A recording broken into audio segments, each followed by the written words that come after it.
Why don't you tell the kids what you really are, Nate? Her voice rang through the kitchen like a slap to the face. A failure. A joke of a man. That's why Daddy never comes to school events. He's too ashamed. My son Logan froze, spoon halfway to his mouth. My daughter Emma blinked rapidly, her little hands trembling around her glass of milk. And there she stood, my wife, Madison, smirking, arms crossed, glowing with cruelty like it was a fresh spray tan. And I just stood there, letting it happen, because I knew something she didn't. She didn't know I owned the tech company behind the most viral social media security plugin of the year. She thought I still worked for Gary, the old name I'd used when I stepped away from the spotlight, when I handed the company's legal documents to a trust under my cousin's name. Madison didn't even know the company existed anymore. That's how little she cared to ask, how little she ever saw me. She wanted a flashy husband, someone Instagram-worthy. I was never that, but I was patient, strategic, dangerous in silence. I didn't say a word that night. I helped Logan with his homework. I kissed him a goodnight. Madison. She poured herself rose and FaceTimed someone named Travis, giggling in the bathroom with the door half closed. I heard it all.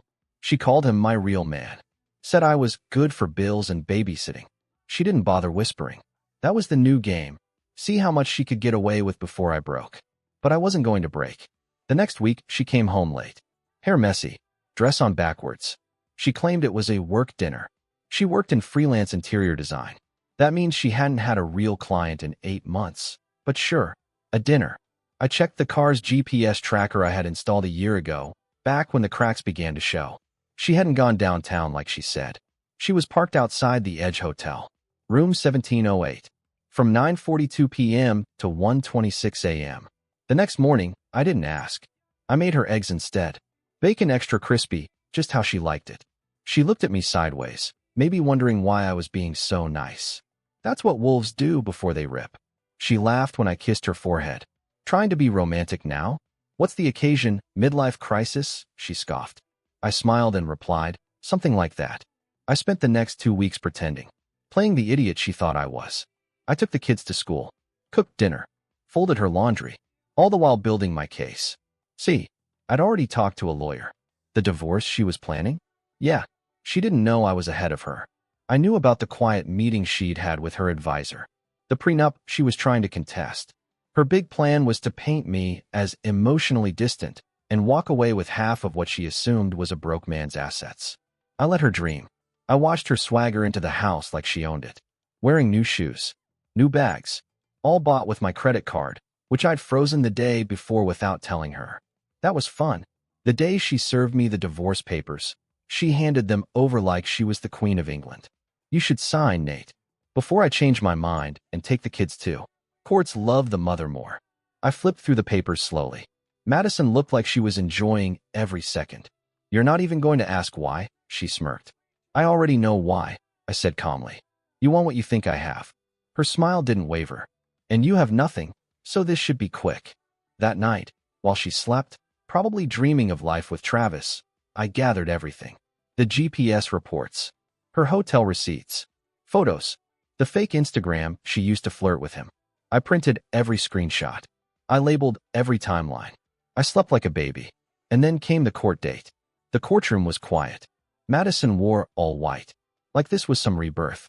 She thought she was walking into the final scene of a romantic drama where the sad housewife finally escapes her loser husband. But this wasn't her movie. This was mine.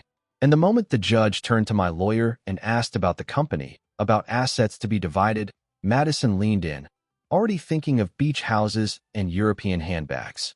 My lawyer stood. There are none, Your Honor. My client does not legally own the company. It's protected under a separate trust. Madison blinked, then blinked again. Excuse me, she hissed. I leaned forward. You never even bothered to ask what I do. You were too busy playing house with Travis. She tried to interrupt, but then the lawyer handed over the receipts. The tracker data, the screenshots. I watched color drain from her face. And right there, in the middle of the courtroom, Madison nearly fainted. But I wasn't done yet. Not even close. Madison didn't faint completely, but she staggered back, clutching her chest like she'd just been stabbed. The judge looked up. Do you need a moment, Mrs. Carter? She shook her head, jaw clenched. No, I'm fine, she muttered. but her hands trembled as she flipped through the pile of evidence. There were photos, her stepping out of room 1708, her holding hands with Travis by the valet stand, text messages where she called me a lifeless paycheck and mocked our son for being too much like his pathetic father. And there it was, the shift. The courtroom wasn't hers anymore. The smirks were gone. The elegance. A cracked illusion. Her lawyer leaned in and whispered something, but I knew what it was. Damage control. He was probably asking if she wanted to settle quietly before it got worse. But Madison? She wasn't built to back down. She never was. None of that means anything, she snapped. He's just bitter I'm leaving him. I looked her dead in the eyes. You made fun of me in front of our kids. Called me a loser. You had no idea who I was, and you never cared to ask. The judge held up a hand. Let's stick to the facts. We'll reconvene in 2 weeks to review financial disclosures and determine next steps. I left the courtroom that day feeling like I had just walked away from a battlefield. But the war wasn't over, not yet. Madison stormed into the house later that evening. She slammed the front door so hard the picture frame shook. You bastard, she screamed. You set me up? You've been planning this. I stayed seated on the couch, flipping through a children's book with Emma. You hid your company. You knew I was filing. You let me look like a fool in court. I stood slowly, kissed my daughter's forehead, and walked past her. You did that to yourself, Madison. Her face twisted with rage. You think you've won? She hissed. You think this is over? I turned back. It was over the moment you let another man kiss you outside that hotel. She scoffed, then smirked. Travis makes me feel alive. Not like you, with your spreadsheets and silence. He sees me. I nodded. I see you now, too. Clearer than ever. I handed her an envelope. Inside, my official custody petition. Full custody, with visitation only under supervision. She laughed until she saw the highlighted lines. The screenshots of her drunk driving after her little rendezvous. The neighbors complained about loud fights at 3 a.m. The recordings of her calling our kids anchors around my neck. She didn't laugh after that. Madison tried everything to spin the story. Told the kids I was brainwashing them. Claimed I was emotionally abusive. Classic playbook. But it didn't work. Logan had already seen too much. Emma asked why Mommy never came to bedtime anymore. The house got colder. She slept in the guest room. Slammed cabinets like punctuation marks. And then came the mail. A letter from the IRS. Turns out, Madison had opened a side business online, dropshipping handbags with stolen card info. I hadn't known. But once the audit started, she couldn't hide. I could have helped. I could have cleaned it up. But I didn't. She mocked me in front of the kids, thinking she was marrying up by cheating down. Now the walls were crumbling. One evening, after putting the kids to sleep, I walked into the living room to find her sitting there with a glass of wine. Barefoot, makeup smudged, looking nothing like the woman who once used her beauty as a weapon. You really hate me, don't you? She said. I shook my head. No. Hate would mean I still care. She looked away. Do you ever miss us? I laughed under my breath. Us never existed. Just me trying. And you taking. She blinked fast. I didn't mean for it to go this far. But she did. She absolutely did. And I'd only just begun. The nights grew quieter. Not peaceful, just quieter. That heavy kind of silence where two people are at war, but pretending to share a home. Madison stayed in the guest room. I locked my documents in a fireproof safe. We only spoke through clipped words and passive-aggressive texts. What kept me sane? Strategy. While she tried to manipulate emotions, I prepared for outcomes. Every time she lashed out or slipped up, I documented it. I set up a nanny cam in the hallway. Installed a new app on Logan's tablet that synced photos and texts. Not because I didn't trust him, but because Madison started using him as a messenger. Telling him to lie to me. Feeding him little venom-coated lines like, "Tell your dad Mommy cried all night because he's so cold." Or, "Ask Daddy why he loves work more than us." That backfired fast. Logan was smarter than she gave him credit for. One night he came into my room holding his stuffed dragon and said, "Dad, are you sad because of Mom?" I looked into his eyes and told him the truth. "I'm sad because someone I trusted forgot how to be kind." He nodded, crawled into my lap, and didn't ask again. Meanwhile, Madison still saw herself as the main character. She walked into court 2 weeks later like she was auditioning for some drama series. Hair done. Fake tears loaded. She tried to cry about being blindsided. About how I manipulated the system by hiding my assets, how she was forced into an emotional affair because I neglected her needs. She called me a ghost in our marriage. Told the judge she felt invisible for years. The judge wasn't buying it. Mrs. Carter, please explain how being invisible led to a documented affair in a luxury hotel, reckless behavior with your children in the car, and undisclosed income from an illegal business? Madison stammered. For once, she had no script. I didn't smile. I didn't gloat. I let her bury herself. She requested an adjournment. The judge granted it. Her lawyer looked exhausted, like he regretted ever taking her case. Back at the house, she exploded. You're ruining everything, she shouted, hurling a vase across the hallway. It shattered, the noise waking Emma, who immediately started crying from her room. I rushed to her while Madison screamed behind me. You're manipulating them, turning them against me. I turned and shouted back, not even trying to hold it in anymore. You did that all by yourself, Madison. She froze. I rarely raised my voice. They watch you stumble through the door drunk. They hear you trash me behind walls you think are soundproof. They cry because they don't know which version of you they're going to get. She stepped forward. You think you're better than me? I looked her dead in the eyes. No, I know I am. She tried to slap me. I caught her wrist midair, and I said just one word. Enough. She broke then. Not dramatically. No sobbing, no begging. Just deflated. Like someone finally told her the truth she spent years avoiding. She turned and walked to her room. No fight left in her. I stood alone in the hall, my heart pounding, my hand still shaking from the near hit. That night, I emailed my lawyer. Filed a restraining order. I want her out. The next morning, Madison came down the stairs already dressed, suitcase in hand. No goodbyes to the kids. No apology. Just a final insult. You'll be nothing without me. I let her believe that. Let her walk out thinking she had the last word. Because what came next would prove her more wrong than she ever thought possible. 3 days after she left, the house started to feel like mine again. I could finally breathe. The air didn't taste like tension. There were no slammed doors, no perfume-soaked apologies that meant nothing. The kids were quieter too, not scared quiet, just adjusting. Watching me closely, testing the new normal. And I made sure to show them what that new normal meant. I cooked dinner every night, ate at the table with them, helped with homework, played board games, tucked them in with bedtime stories. I made the house a place where peace lived again, where love didn't come with a threat or an insult. Madison, on the other hand, didn't stay silent for long. She started posting pictures online, selfies in fake designer clothes, hashtags like #freedom, starting fresh, #bossbabe, all while couch surfing between friends who didn't know the real her yet. I ignored it. I had bigger things to focus on, like the business. Madison had always called it your little computer thing.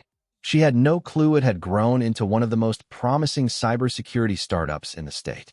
I had stayed under the radar for years, letting my cousin's name take the spotlight, letting my work speak for itself. But now I wanted to be seen. I called in a favor. A journalist friend who owed me a big one. 2 weeks later, a feature ran in a major online magazine. My face on the cover. The Ghost CEO, How One Man Built an Empire in Silence. I didn't tell anyone. I just printed the article and framed it on my office wall. Logan saw it first. Dad, is that you? He asked, eyes wide. Yeah, buddy. That's me. He smiled like he'd just found out his dad was a superhero. Then came the text. From Madison. Really? Now you're flaunting this. After everything. I didn't reply. She sent another. We need to talk. I want to come over. I responded with one sentence. All communication goes through the lawyer now. She blew up. You think I won't fight for custody? For the house? For everything you're hiding. But I wasn't hiding anymore. I had already prepared full financial disclosures, already filed for sole custody, already set up a trust for the kids that she couldn't touch. Every move I made was 5 steps ahead of her. And then, the final blow. My lawyer called me the day before our next hearing. She's counterfiling, says you were abusive. Emotionally, financially. I wasn't surprised. It was the oldest play in the book. But what Madison didn't know was that I had kept a journal. Daily entries. Every day for 2 years. Dates. Times. Conversations. I even had voice memos saved of her drunken rants, threatening to burn the house down with me in it. The judge reviewed everything. Quietly. Carefully. Madison's accusations fell apart like a house of cards. Then, mid-hearing, Logan requested to speak. 12 years old, eyes steady, voice clear. I want to live with my dad, he said. Mom scares me. She's not who she used to be. I tried not to cry right there in that courtroom. But Madison did. Not because she lost, but because she realized her mask had finally cracked in front of the one person she still thought she could manipulate. And from that moment on, the battle wasn't about winning anymore. It was about healing. For me. For my kids. From a woman who used love like a weapon and thought silence meant weakness. But silence had always been my strength. Madison lost everything, but she didn't crumble the way I thought she would. No, she spun it. On social media, she painted herself as the tragic ex-wife, the one who escaped a toxic marriage, the one rebuilding herself from the ashes. She played the victim so well you'd think she deserved an Oscar. She had no idea everyone could see the comments, the ones from old friends, mutual acquaintances, even her ex-colleagues. Things like, "Didn't you cheat on him though? Girl, aren't you the one who trashed your marriage? You called him a loser, and now he's in Forbes." She started disabling comments. I watched all of it in silence. No need to respond. The truth has a funny way of catching up to liars. But Madison, she wasn't done trying to claw back control. 2 weeks after the judge granted me full custody with monitored visitation, she showed up at the kids' school, unannounced, loud, inappropriate. Tried to take them out for ice cream in the middle of class. Logan refused. Emma cried. The school called me immediately. I arrived to find Madison arguing with the principal like she owned the building. "I have rights," she shouted. I calmly walked in, placed the court order on the desk, and stared her down. "You have supervised visits. Period." She threw a folder at me, filled with cheap lawyer letters and printouts of our private messages, out of context.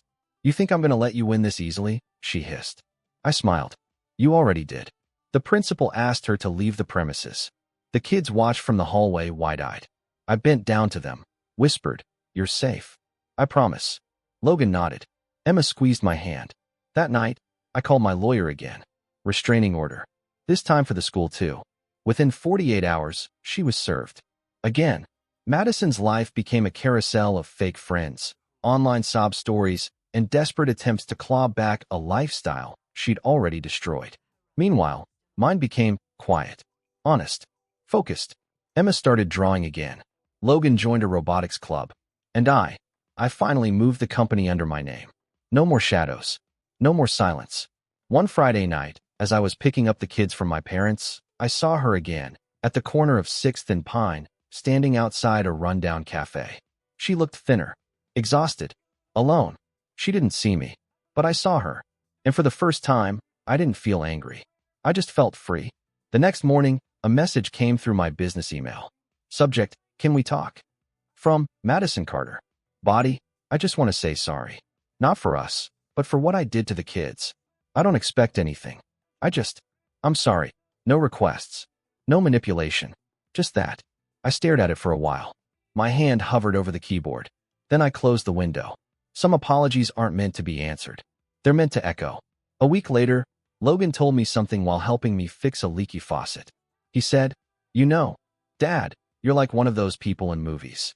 The quiet guy who turns out to be awesome." I laughed. "You think I'm awesome?" He nodded. "Way more than Travis." I didn't ask how he knew that name. Kids always know more than we think. That there's a moment in every man's life when silence becomes louder than rage. That moment hit me 2 months after Madison was gone. I was sitting on the patio, sipping my first cup of coffee in peace, when Emma came outside in her pajamas, rubbing her eyes. She curled up in my lap, looked at the rising sun, and whispered, "I like it when you're the only one home." I held her tighter than I probably should have, because in that one sentence, she unknowingly erased years of self-doubt I carried from Madison's mouth. You see, Madison made it her full-time job to convince me I wasn't enough. Not exciting enough. Not passionate enough. Not masculine enough. But now, I was enough for my kids. And that was everything. After the court finalized the divorce, things moved fast.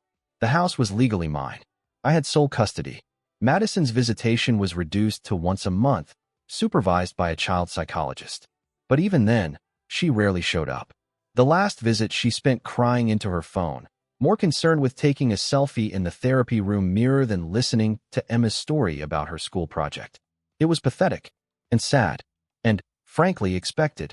She started calling late at night, usually drunk. You think you're better than me now? I still made you. You'll always be boring little Nate, the spreadsheet guy. I stopped answering after the third call. Let her talk to the voicemail. Let her words rot in silence. That's when she did the thing I knew she would eventually do, the comeback attempt. She showed up at my company's charity gala, wearing red, the same shade she wore the night she confessed she wasn't in love anymore. She walked straight up to me, past the guests, past the cameras, and said, "I see you finally learned how to shine without me." I didn't blink. "You didn't teach me anything but what betrayal looks like in heels." Her smile faltered. "I was lost, Nate. You know that. You weren't present." "There's the excuse," I said. "Just needed to hear it one last time." She leaned in close. "We were fire, you and I." I chuckled. "No, Madison. You were gasoline. I was just the match you kept trying to control." And then, as if she hadn't humiliated herself enough, she reached out to touch my face. That's when Olivia stepped in. She was a new exec on my board. Smart, sharp, unapologetically confident. She gently wrapped her hand around mine and said, "Mr. Carter, the ambassador from Berlin is waiting to meet you." Madison's jaw tensed. Already moved on. I turned toward Olivia. "I've moved forward." And with that, I walked away, not to prove anything to Madison, but to prove everything to myself. Later that night, Olivia asked, "Was that the ex?" I nodded. "She doesn't seem over you." I took a breath. That's because she never expected me to survive her. She smiled. "You didn't just survive. You upgraded." Maybe I did. But it wasn't about revenge anymore. It wasn't about winning. It was about reclaiming every piece of myself that Madison tried to break. And in doing so, becoming the man I was always meant to be. Not in her shadow. Not in her chaos. Just meet out a year past. 12 months of clarity. 12 months of healing. 12 months of realizing how much of myself I'd buried just to keep Madison comfortable. Our house looked different now. Not because I redecorated, but because it felt different. Lighter. Warmer. The air was no longer thick with tension. No more walking on eggshells. No more rehearsed responses. Just me, Logan, Emma, and peace. The kids flourished. Logan made it to the finals in his school's science competition. Emma got her first solo in the school play. I sat in the front row, recording every second. I didn't miss a single moment. Unlike Madison, who sent a 5-word text after the show. "Tell Emma she did good." No punctuation. No follow-up. She hadn't seen them in 3 months. The court had noticed. The psychologist overseeing her visitation wrote in her last report, "The mother appears disinterested in maintaining a stable connection with the children. Her parental rights were at risk." But I didn't celebrate that. I mourned it. Not for her, for the kids. They deserved a mother who showed up. Not one who posted inspirational quotes while ignoring custody agreements. Still, I focused on the good. Business was booming. We landed a government contract. My face was on magazine covers now, not hidden in footnotes. I was invited to speak at conferences, featured in podcasts. But none of that compared to hearing Emma whisper one night, "Daddy, you're my hero." Not some influencer. Not some fake alpha. Me. But as with all storms, some debris always washes back ashore. One afternoon, I received a letter. Handwritten. No return address. But the handwriting. I knew it instantly. It was from Madison. I saw the article about the new app. "Congrats. I wish I could say it without bitterness, but I can't. Watching you thrive while I feel like I'm drowning, it's been hell. I know I hurt you. I know I destroyed everything. But if there's one thing I ask, it's this. Don't let the kids forget I exist. Please." I folded the letter and locked it in my desk. I didn't respond. Not out of spite, but because I'd already given her more chances than she ever earned. And I'd finally learned, not everyone deserves access to the new version of you, especially the ones who tried to kill the old one. 3 weeks later, Logan found the courage to ask what he'd been holding in for months. "Is Mom ever coming back?" I sat him down. "She might. One day. But not the way she used to be." He looked down. "I don't think I want her to." I nodded slowly. "It's okay to feel that. It's okay to protect your peace." He blinked up at me. "That what you did, right?" I smiled. "Exactly." Later that night, after the kids were asleep, I sat on the patio again. Same spot, same quiet. Only now, I wasn't haunted by her voice. I wasn't replaying old arguments or analyzing the moment she slipped away. I was just here. Alive. Whole. Not defined by what I lost, but by what I rebuilt. The man she mocked as a loser in front of his kids? That man now had everything that mattered. Not because he fought fire with fire, but because he walked away, with dignity, with truth, with both kids holding his hands. The final chapter didn't come with a bang. No courtroom explosions. No dramatic confrontations. No last-minute pleas. Just silence. The kind that follows a long, violent storm when everything broken has already been swept away. It was Emma's 9th birthday. Balloons. Homemade cake. A backyard full of laughter. Her friends ran across the lawn while Logan manned the grill with me, proud of his official hot dog flipping duties. I'd invited family, close friends, even a few of the neighbors who'd watched our lives unravel from behind polite smiles. But Madison? She never RSVP'd, never called, never sent a card. She simply disappeared from her children's world, like a shadow that finally realized it couldn't cast over anything bright anymore. Emma didn't even ask where she was. That stung more than I expected, but it also said everything. Children don't forget who shows up. They don't forget who keeps promises. They may not understand betrayal the way adults do, but they feel it, deep in their bones. And eventually, they stop expecting different. After the party, once the cake was gone and the guests had left, I found a moment alone on the back steps. Logan joined me, sitting with his arms resting on his knees. She didn't even text, he said. Not sad, not angry, just numb. I know, I replied. He turned to me. Do you think people can change? I took a moment before answering. People can change when they want to, but some are more in love with who they pretend to be. He nodded slowly. Then I hope she finds whatever she's pretending to be. That boy, my son, had grown into someone stronger than I could have imagined. Not in spite of what we went through, but because of it. That night, after putting the kids to bed, I walked into my home office. On the wall above my desk hung the framed magazine cover. My face, bold and unapologetic. A reminder of what perseverance looks like in a man who refuses to be broken. But beside it hung something more powerful, a hand-drawn picture Emma made. Me, Logan, her, smiling, standing beneath a bright sun. In the corner, she'd written, "My family, my forever." I didn't need revenge. I didn't need to destroy Madison. She'd done that all on her own. She traded something real for illusions. She wanted a fairy tale with villains and heroes, and never stopped to realize she'd become the one people warned about in whispers. Some nights, I imagined she sat in some apartment, alone, scrolling through filtered memories of who she used to be, wondering how it all slipped through her fingers. She mocked me in front of our children, calling me a loser, not knowing I owned the company that paid for every luxury she flaunted. She filed for divorce, certain she'd take half. But the company wasn't mine. Not on paper. In court, she nearly fainted when she realized she'd gambled and lost everything. And what did I gain? Freedom, peace, a bond with my children that no betrayal could touch. I learned that silence is power. That dignity doesn't need to shout. That real strength is choosing to rebuild when someone tries to burn you down. And if I had one message for every man going through what I did, it would be this. Walk away before she makes you forget who you are. Walk away with your mind intact, your soul clean, and your kids in your arms. Because you don't fight fire with fire. You outlast it. And then you build something stronger from the ashes.